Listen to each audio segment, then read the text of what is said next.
Baker Botts, LLP provides podcasts for educational purposes only. They are not legal advice and are not intended to establish an attorney-client relationship. This communication may constitute attorney advertising.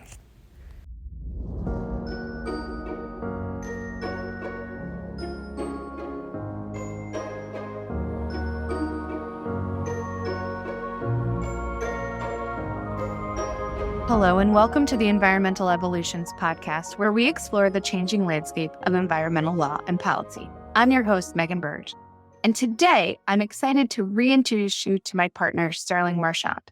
He joined us last year for a Fast Facts episode on the SEC's proposed climate disclosure regulation. I'm thrilled to announce that Sterling has launched his own podcast. Lawful Influence pulls back the curtain on legal issues in the world of campaign finance and lobbying, as there's no escaping the political influences that impact companies' bottom line.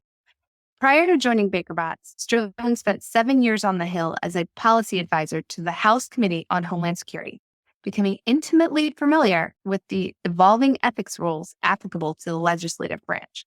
And while serving as a resource for committee staff, he learned firsthand how businesses need to legally share their perspectives with political decision makers. If Lawful Influence sounds like something you might be interested in, keep listening, because this episode of Environmental Evolutions is a drop featuring the inaugural episode of Lawful Influence.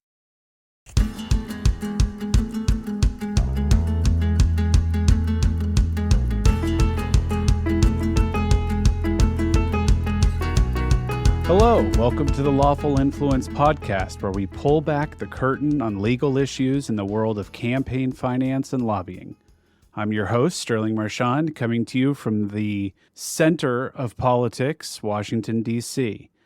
I'm a litigation partner here at Baker Botts, but prior to Baker Botts, I worked on the Hill as a policy advisor to the House Committee on Homeland Security. During that time, I was lobbied by a number of lobbyists and became intimately familiar with the evolving ethics rules applicable to the legislative branch. I served as a resource for committee staff on those issues, and during those 7 years, I learned firsthand how impacted businesses want and need to share their perspectives with decision makers in Washington, D.C. So since coming to Baker Botts, I've used that experience on the Hill to help clients, where I've handled a variety of complex litigation and white-collar matters, both in the courtroom and as part of internal investigations and compliance reviews. In that capacity, I've done everything from answering one-off questions to drafting political compliance programs to providing training to all levels of management. Now, most of these clients are corporations, but there are also a number of trade associations and partnerships and individuals. And they cross a wide variety of industries. But really, this podcast is for anyone in any industry because there's no escaping the political influences that are impacting your bottom line. While I counsel a wide variety of folks, they all really have one thing in common, and that's that they recognize that there is a strategic benefit to participating in certain political activity. They also share a recognition that there are risks, both legal and reputational. So my job is really to help clients find ways to engage in the political process in a way that suits them, but also in a way that adheres to federal and state rules that cover the behavior. It really comes down to, if you want to interact with a political official in any way, what are the restrictions and what are the disclosure requirements around that interaction? How can you make your position known to those who matter in a legal way? That's lawful influence. And what does that include? It's answering questions on campaign finance like, how do I set up and run a political action committee or a PAC for my company so that we can make political contributions? Who can I solicit for contributions once that PAC is set up? How often can I ask for money? How much can they give? How much can my PAC give to candidates? And can corporate funds be used? And if so, for what? What records do I need to keep? What disclosures need to be made? How often and to whom? While we think of elections as an individual activity, companies are increasingly engaged in encouraging and facilitating voting through voter registration drives, holding candidate town halls, or even publishing issue guides. Additionally, a company may consider whether they can go even further in supporting or opposing specific candidates.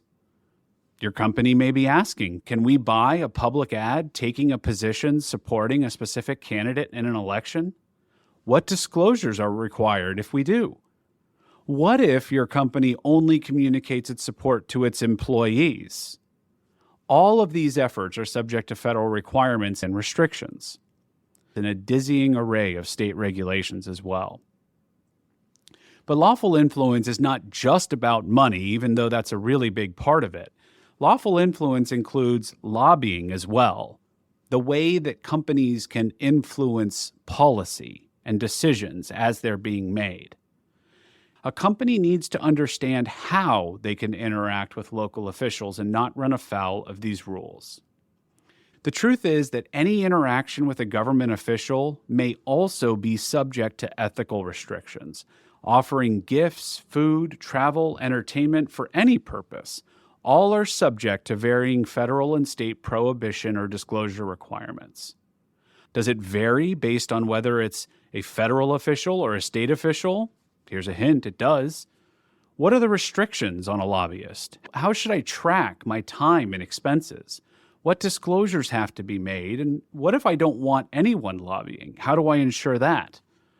Finally, what implications does lobbying have on government contracts or applying for federal grants? These are the types of questions and issues that I frequently deal with and that this podcast will explore. And as we do so, we are going to talk a lot about disclosure, because the name of the game in political law compliance is transparency.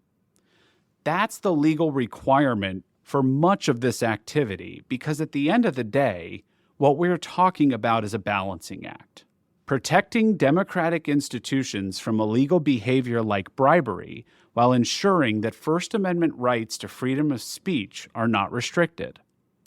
That balance comes from requiring that any political interactions be disclosed and transparent to the public so that the public can hold officials accountable. But there's also the transparency that a company should consider from a reputational standpoint.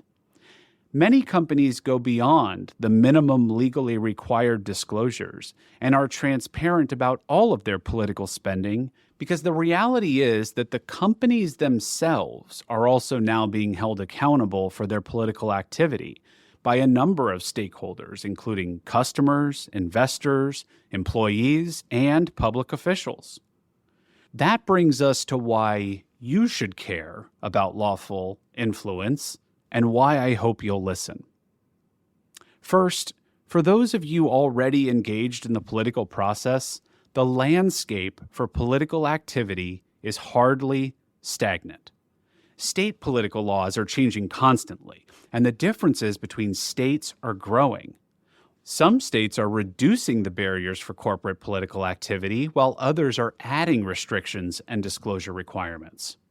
In 2022, the Federal Election Commission reported the highest total penalty amount of closed enforcement matters in over a decade, and 2023 is on track to be higher.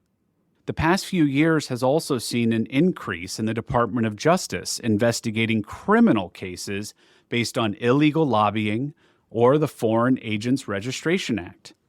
As recent headlines demonstrate, DOJ is using traditional wire fraud statutes to pursue violations of campaign finance laws. From where I sit, I see an intersection between these two worlds, political and election law on the one hand, and more traditional white-collar compliance. It's not just politicians and campaigns who get caught up in violations. Private companies are subject to civil and criminal exposure for illegal campaign payments, using PACs to hide money transfers, or simply failing to disclose on the right schedule. The truth is that the greater polarized world of politics has resulted in higher scrutiny on all who are a part of it. Now, you may not be involved in politics, and you may be saying, I want nothing to do with politics. We don't lobby, we don't interact with officials, We don't want to raise money for campaigns. And if that's really you, there's still something to be learned. Because if you're not engaged in the political process and you want your company to remain outside it, then you need to understand where the lines are drawn. And those lines are constantly shifting. But my guess is that for most, if you don't currently engage in some form of political activity, you're considering it, or you should be. And if that's you, you need to weigh the costs and benefits of doing so.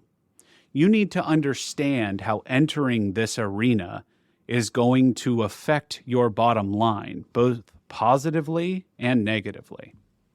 More and more companies cannot sit idly by. Yes, there's the public pressure, internal pressure, and market pressure to engage on political issues. But elections, especially state elections, now have a disproportionate impact on businesses as national politics shift to local battlegrounds. For example, in Florida, the legislature recently passed laws making it more difficult for certain specific businesses to continue doing business as usual in that state in response to those executives speaking out against Florida laws on social and education issues.